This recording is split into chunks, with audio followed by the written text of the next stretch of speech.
Hello, ladies and gentlemen, and welcome to the EGL Open 2015 here in Blackpool. For the 6th time, we are returning to the Norbreck Castle, and we are going to be closing out Advanced Warfare in style. To begin things, we're going to give you a bit of an introduction to the event and also the teams that are going to be on the main stage for the first time. And Momo and Rez are going to be joining me here and talking through these. Before we get onto that, though, 44 teams turning out here. Pretty impressive. Yeah, it's good to be back at the Norbreck. A great, turnout. Everyone's enjoyed it. They've already started here. We're going to be bringing you some awesome games over the weekend. Don't go anywhere, of course. But big money on the line, big tournament. What a way to finish Advanced Warfare. Well, this is it. I mean, 44 teams mean that we hit a £6,200 prize pool. So, I mean, coming to you, Rez, you've competed in some fairly large tournaments, DreamHack being the most recent one.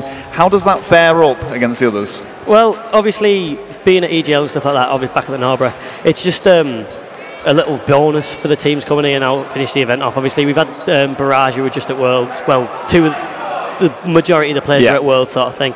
So it's just sort of a bonus to finish off the game, really. Yeah, and I think something to note as well here, the competition in attendance, it's going to be very, very close to getting to that top 8 position, in my opinion. We have some high-quality teams. I think maybe the Infused Barrage are going to be pushing for that first-place placement, but top 8 just seems completely open. Yeah, absolutely. There's some teams that obviously they have rivalries, which the reason why I bought Rez on is because he plays the game, he knows the inside kind of information, if you like, that we may not know. So it's good to kind of get the insight, especially for the teams that we're about to play as well. Well, this is it. So I'm going to come to you on this one, Rez. So Rez playing under Nexium at this event, seeded 11th, actually outseeds the 2 teams that are about to play. I feel I've got to give him a bit of a shout out there.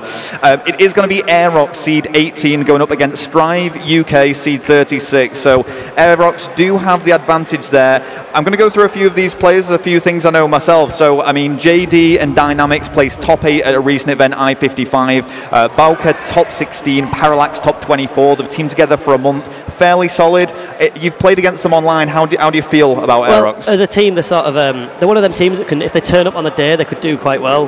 They'll push like sort of a top 12, top 16 placement. I can't see them breaking into that top 8 or anything like that. But they are like a solid sort of team to push a decent-ish placement. Okay, so a fairly competent team. They're actually predicting a 3-1 victory here going up against Strive UK, so going into this confident, but also being very modest, just expecting to come out with top 32, so low expectations that I think they will only exceed. Going up against them is going to be Strive UK. Strive UK also obviously expecting to win this. 3 of these haven't been to LAN before, but Carter has been to 3 LANs. They've teamed together for 3 weeks with the exception of one of the players who has only been within the team for 2 days. So, I mean, this is surely going to work against them. Yeah, you can say it'll work against them, but also on game modes, we spoke about it at DreamHack, with pickup teams and things like that, there's so much randomness coming to the game. So that pickup could do something completely out of the blue. Sure. And it'll just like send Aerox off, sort of thing, like knock them out of their rhythm. Yeah, and for you, Mo, I mean, we're going straight away into best of 5 double elimination bracket here. Always good to start off with best of 5s. I think a lot of teams take a while to settle in. Yeah, I was going to say, like you said, I mean, some of these guys haven't even played on LAN before. This is where I first played my first ever LAN, and it makes or breaks people. And you can crack under pressure, you can make a big name for yourself. So for these guys coming in, you might be better than they are online, you might be worse, you just don't know, but they've got to go in with the confidence that after speaking to them, they actually seem like they're really confident. Yeah. But yeah, I think that they're a team which people shouldn't take lightly, and you've got to take every single game one step at a time. With a tournament with so many teams, you can't slip up. But like you said, double elimination bracket.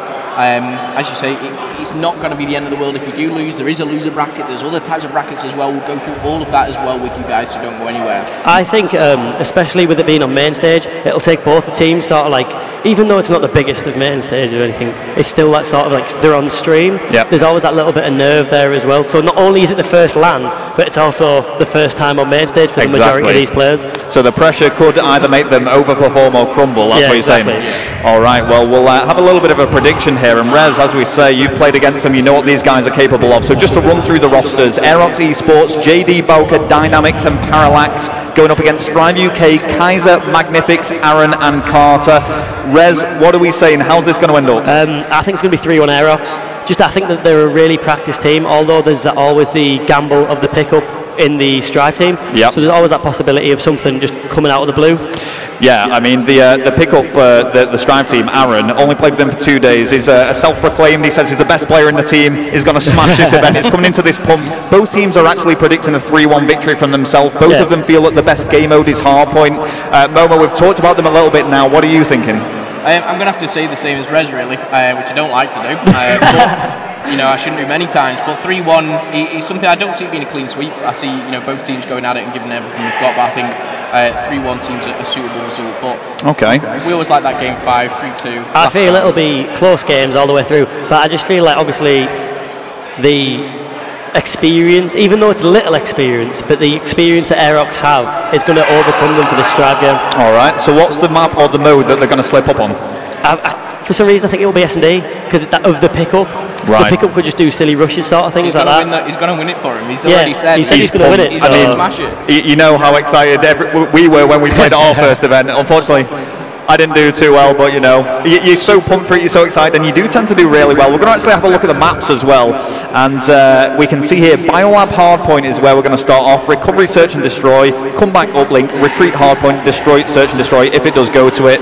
Come back uplink, I was actually speaking to Carter from Strive, he said it's a very hit and miss map for them, so, you know, they can either smash it, the Mercy rule might apply, they might do that well, or they will just crumble and fall to pieces. Now with uplink, especially on comeback, it's all about getting into that rhythm, getting into the motion, just slaying the teams out, especially on the top blue area. If you get the good side first, you need to get rolling. If you get pinned in, then you're not going to be doing anything. You need to make sure you keep that confidence up, even if you lose the S&D. You need to keep pushing through and just keep rolling. Alright, well, I mean, Rez, you are going to be competing at this event, of course, under Nexium. If you were going up against either of these teams, would you be confident that you could take them? Oh, of course. Of course he would be. Are you going to win this event, Rez? Yeah. Of course he is. Do you know what the best part of this is? Rez, tell me what placement you're going to get. I can mute Rez whenever I want, it's fantastic.